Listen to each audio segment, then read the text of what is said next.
And now over to New York University for an update on NTDTV's global dance competition. There's increasing pressure from Chinese student groups who are trying to stop the competition from going ahead. However, sources say the students are being used by the Chinese consulate to disrupt the event. Here's more from our reporters.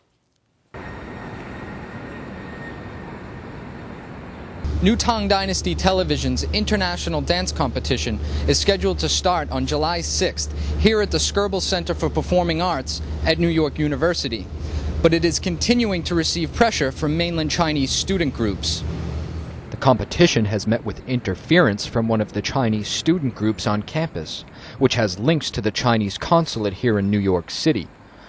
Sources who did not want to be named for their safety say that some NYU Chinese faculty and students are acting as special agents for the Chinese Communist Party to rally public opinion against NTDTV's dance competition. NYU's Chinese Culture Club published a letter to its members and other Chinese students protesting the dance competition. I had a chance to speak off camera with the director of East Asian Studies at NYU, Zheng Shudong. He tells me that such an event would not be welcomed at the university. Mr. Zheng is a mainland Chinese national who may be keeping an agreeable relationship with the motherland. Beijing is rallying nationalistic students at NYU to carry out their agenda against NTDTV and Falun Gong. Their goal, to cancel the dance competition. We believe with all our supporters, assistants, and all our volunteers' hard work, this competition will go very well, despite all these interference and the pressure that have come along the way.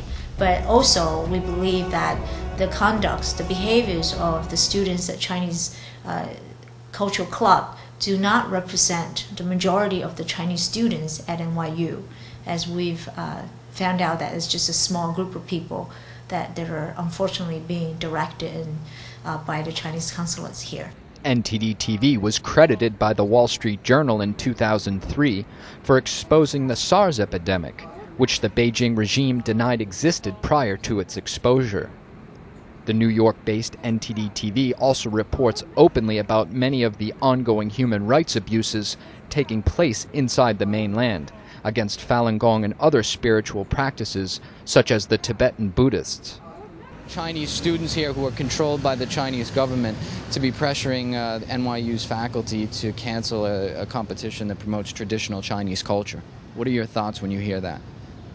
If this is America, they have no right to do that. That's the same people with Tiananmen Square who just control, and we don't allow that here. And that whoever is pressuring the NYU faculty, they just shouldn't be listening to, and that's it.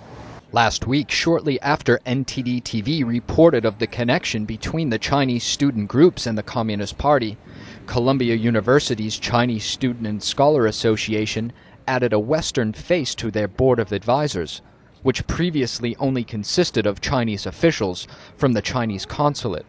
This may have been done to diffuse any possible links to the communist regime. The dance competition will begin 1 week from Friday, right here at the Skirball Center for Performing Arts. We will be sure to give you the latest developments on this story as it unfolds. Steve Lancioni, NTD TV, New York.